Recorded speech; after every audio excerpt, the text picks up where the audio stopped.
Welcome into Northeast Current on the ION Network. My name is Holly Golembeski, and we are actually going to be talking about an investigation that we did in Plymouth meeting with the Pennsylvania Paranormal Association. The president of the PPA is with us, Mark Heise. Welcome back in. How are you? Thanks for having me. I'm great. It's great to have you, and thank you for inviting us to go to Plymouth meeting with you. What an incredible experience that was. It was really great. This was a great case. It had a little bit of everything, and the clients had some concerns, but they weren't overly scared.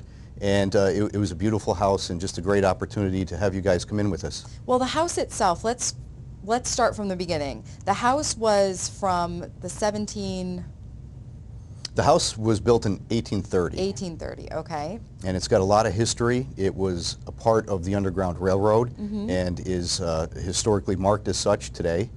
And there's still some remnants of a tunnel in the basement of the home, which was really neat to see. That was really neat to see. Yeah, we'll get into that later. That was very interesting, and we had a psychic medium with us. So let's talk about the people that were there. I was there. The intern for the network here was there with us, Zabeda. You were there, obviously, and then we had two other members of the PPA with us. We had Nicole and John, who were both investigators, along with Virginia Centrillo, our resident psychic medium. And I had an experience with Virginia too. I actually have to talk about that. That was pretty interesting. She was picking up things about my family, and actually during the investigation, I guess my family was being so loud that she had to tell them to stop. But we'll get into that a little bit later. She knew things about me that nobody else would know. So that was pretty interesting in itself. But what were the claims of the family actually before you got there? They had some concerns. They knew they had a lot of activity. A lot of it was physical, but they weren't sure if there was anything dangerous there. And they wanted it checked out to see if anyone was trapped or if there was anyone there who might be harmful to them or their kids. They had some experiences, such as hearing footsteps throughout the house. They would have doors open and close on their own. They were hearing voices and conversations in the hallway. One of their main concerns, they had a young teenage son who was home alone and got locked in an upstairs bathroom. And for whatever reason, he could not get this door to open up. And while he was stuck in there, he heard footsteps and what sounded like people moving through the home. So, of course, that's going to startle him because nobody should have been there at the time. And the equipment that you use when you go into a house, what kind of equipment do you take with you, and what did we use that day? We use a wide variety of equipment. And the bulk of the equipment consists of audio recording equipment and video recording equipment. And what we do is place audio recorders throughout the house. We even have outside control devices so we can pick out ambient noise coming from outside and rule that out should we come up with any odd voices inside the home. And we'll place those recorders throughout the house in the busiest areas. We have video cameras that we set up stationary in most of the rooms in a home or a building.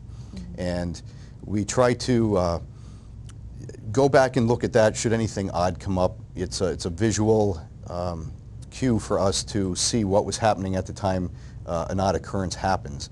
And we also have environmental recording or monitoring equipment that we can check certain things like electromagnetic fields to see if wiring may be throwing off large fields, which can sometimes mimic paranormal events or paranormal experiences that some people report. We have thermometers to check for changes in air temperature. We have things like air ion counters that will tell us if there's an increase in ion. We can check for static electricity, changes in light, just a wide variety of environmental monitoring equipment that we use. And we're talking today with the PPA about an investigation that we were fortunate enough to be invited on in Plymouth meeting. We have to take a short break, but we'll be right back.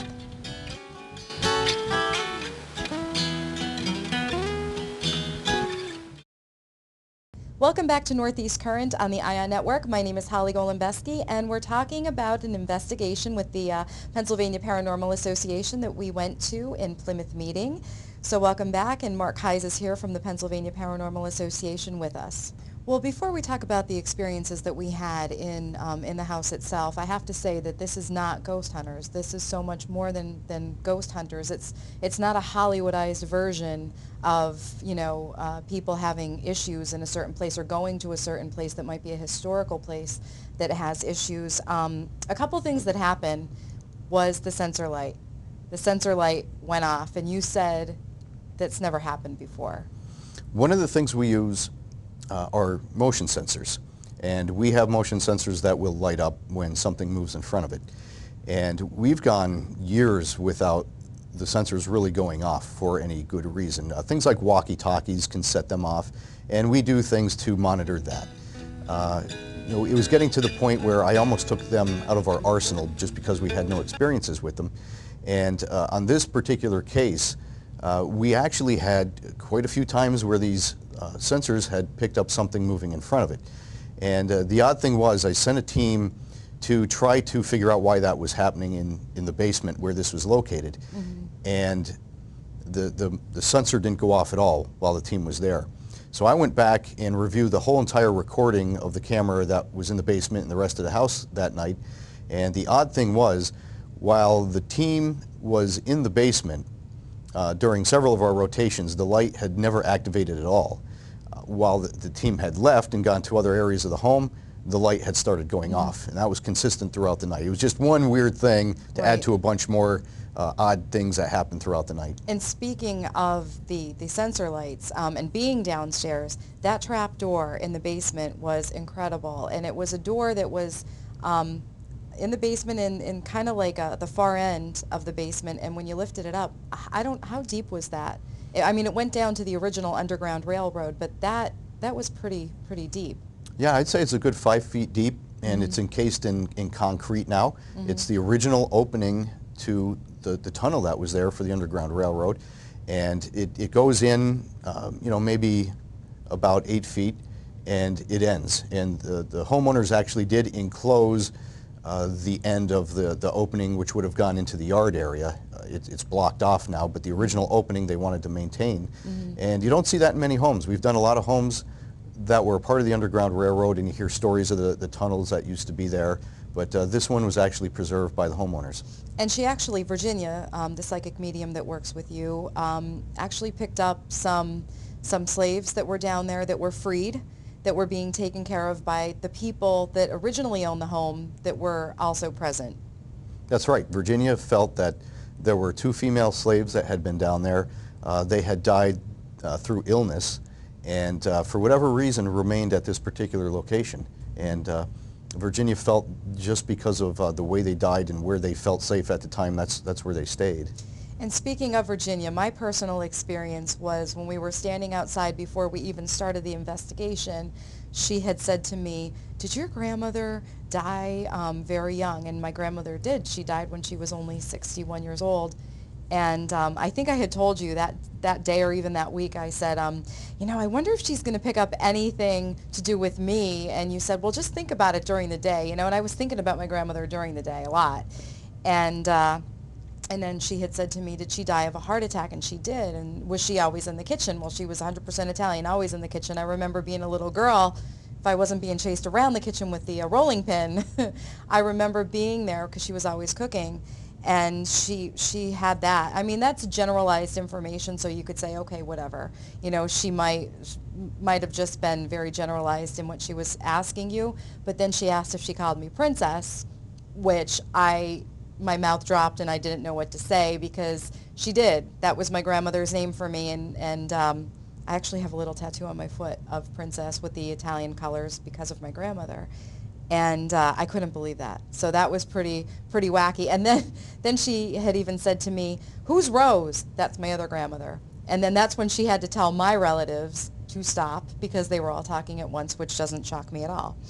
But another interesting thing in the house was the vibration that we felt. And I know our intern here felt it, I felt it, you felt it, Virginia felt it. So tell us a little bit about your experience with that.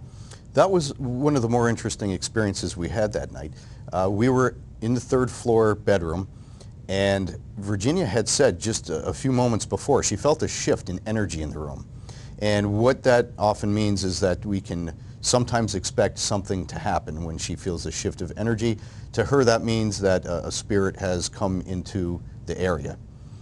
And just within a few minutes after that, we all had heard what sounded like, in my mind, it sounded like a heavy metal chair perhaps being drug across the floor. Right. And not only did we audibly hear that, but we can feel the floor shake as well when that happened. And I went back and reviewed the video through the whole entire house at that time, and there's nothing moving whatsoever. We were able to isolate it through the audio recorders to the room we were in.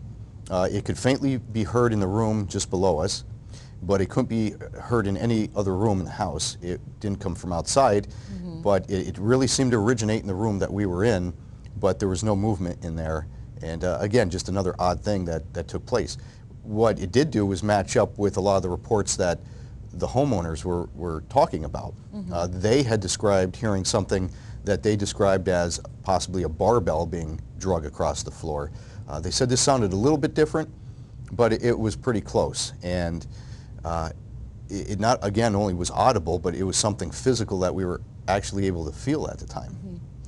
Well, is that, so that's something you could not debunk if, you know, if we're going to use the terminology? What does debunk mean? Debunk is to try to find a reasonable explanation of why something would happen, and to dismiss it as paranormal and put it back in the normal realm. And in this case, we looked for anything inside the home that would have moved. We went to the room below us to see if anything moved there. We knew it came from under our feet. Just by our auditory senses, we could tell it was below us, and we could feel the floor vibrate. But we wanted to check the surrounding rooms as well. Again, we went back to the cameras. Nothing moved on camera at all. Nothing seemed out of place when we went and looked. All the audio recorders pointed to that room where the sound originated from. So there was nothing there that could have moved on the floor that would have created that in a normal sense. Welcome into Northeast Current on the ION Network. I'm Holly Golembeski. We're on location today in Plymouth Meeting, Pennsylvania. Today's episode, we're actually going to be filming an investigation by the Pennsylvania Paranormal Association at the house behind me. There's actually some activity that's been reported here at the house. The homeowners have reached out to the PPA, and we're here on location, and let's see what we're going to see this evening here in Plymouth Meeting. I'm here with the homeowners and the realtor that sold them the house. This is Maureen. Maureen, you want to introduce your husband? My husband, Mark. And your realtor? Our realtor and friend, Rich. All right. Rich, thanks for joining us. Could you tell us just a little bit about the history of the home as you knew it as the realtor of the property? Interestingly, the property had a lot of turnovers, and it was vacant for a few years, purchased as actually a foreclosure, not habitated, except for some animals that were in the property. And there were squirrels, you said. There were bees, raccoons. Oh boy, they could be nasty too. So what have you experienced in the property? And I know you said you've been here since August of last year. You purchased, well, 2000. right, 2013. You purchased in 2012 in July. June, and work began, my husband began work July of 2012. Okay, so what are some things that you've experienced in the home? Well, since I moved in here in beginning of August of 2013, I've had random knocking on my door at 4 a.m.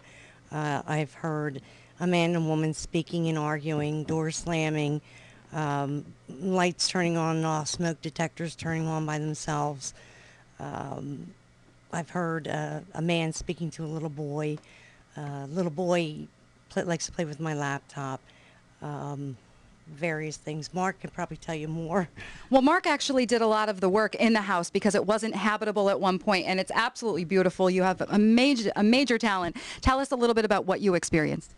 Just when I started working, I was by myself, and I used to come up here after work, so it was always, 8, 9 o'clock, and I worked till 1, 2 in the morning, and it was all locked up, and I had people talking to me, so I wasn't alone.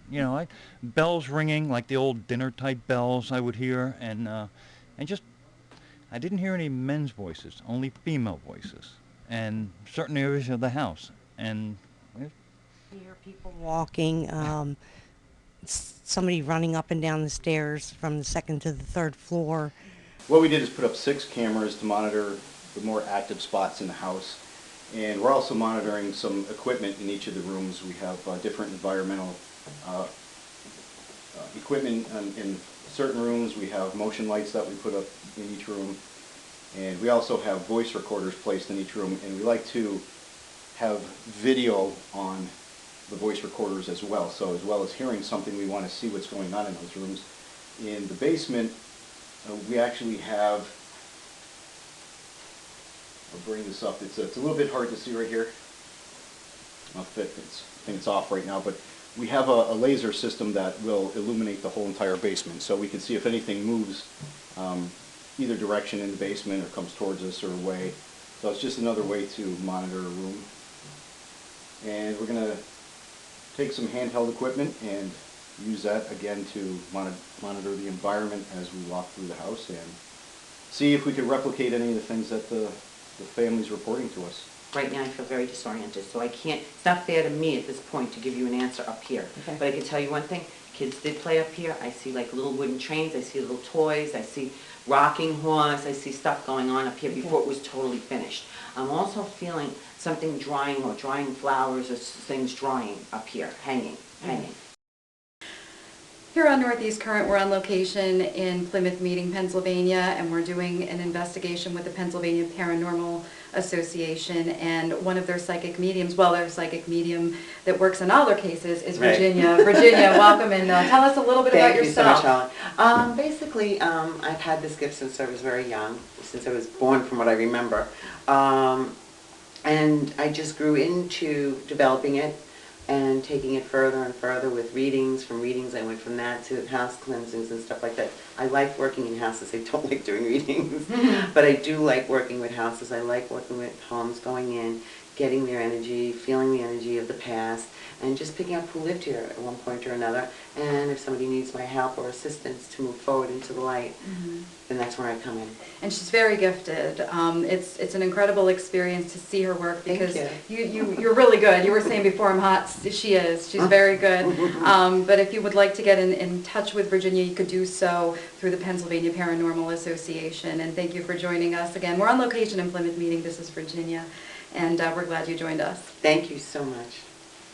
And at the end of the night, you did the resolution. So tell us a little bit about the resolution and working with Virginia and the outcome of what happened that night. And this is one of the biggest things that our group does on an investigation. The cases we take are resolution-based cases where people want the activity stopped or they want a great understanding of what's causing the activity. And some people aren't comfortable with that type of activity at all. They just, whatever's there, they want it gone. So we found historically that working with the psychic medium has been the best way to stop or reduce the activity. After we can identify who may be there, what we try to do is have the psychic medium release that person from the location or get them to essentially ascend to wherever it is that they need to go and remove the activity from the home. So Virginia does that in a variety of ways. In this case, it was kind of unique. Virginia felt there were a couple spirits there that needed to be released. They were stuck there because of their own psychological trauma that happened, and she was able to release them.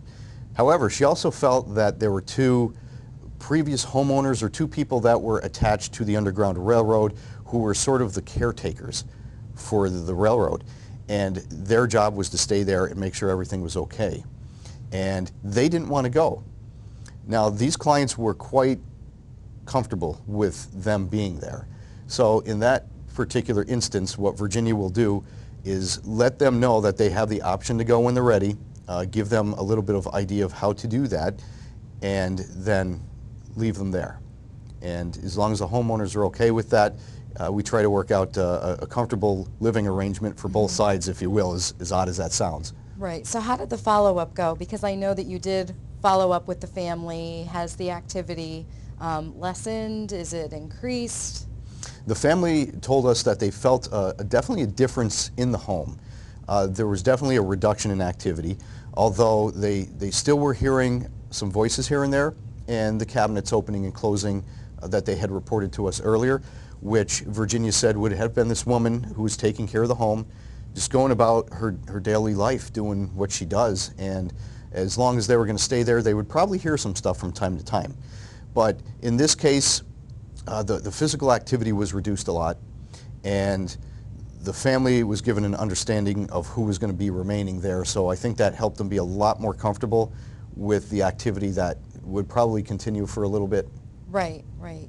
So sometimes I guess the activity could increase, you know, because you're stirring things up, but sometimes, especially with the resolution, and that's something unique about the Pennsylvania Paranormal Association, is that you guys actually do a resolution at the end, you know, and you try to resolve things for the family, because somebody needs to help these people, and that's particularly why you guys are around. Yeah, and you know, we get a tough rap sometimes. There's a lot of people who think that you know, people shouldn't be dabbling in any of this stuff or call it a cult. And it's really tough to get a lot of faiths on board to come out and help people. A lot of the clients that we talk to, they try to get priests or pastors or any kind of clergy in there to help, and a lot of people are reluctant to go out there and do that for people. So, you know, the way we look at it, we're a Christian-based group, but we do have some people outside of the Christian faith that do help us as well. We go in there and sort of do it our way, with our faith behind us, whatever faith that is, and you know, try to help the people. If we don't do that, who's going to? Exactly, exactly. And you know what, thank you for having us, because we really enjoyed it. I enjoyed it. I know our interns at Beta really had a great time. And when's your next investigation? We do investigations all the time. We do about one case every other week, so we're doing usually about 2 to 3 cases a month. And Wow.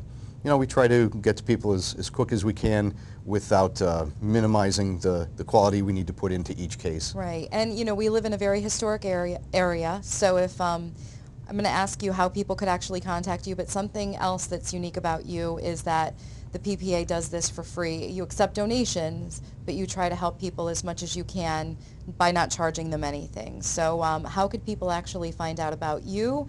And if they have paranormal activity in their home, how could they request you to look into and investigate that? The best way is to go to our website. It's theppa.net. That's theppa.net. It'll give you all kinds of information on the equipment we use, what type of investigations we do, and basically anything you want to know about who's a member and where we come from. And there's an investigation request form that's linked to that page. Click on there, you could fill it out and request an investigation. Okay, Mark Heise, the president of the Pennsylvania Paranormal Association, thank you so much for inviting us to Plymouth meeting with you and for being with us today. Thanks for having me. Thank you for joining us here at Northeast Current on the ION Network, and hopefully we shed some light on some paranormal activity that some people might actually be a little touchy with, but it's actually not really a touchy subject, especially for the PPA. Thanks again for joining us, and we'll see you next week.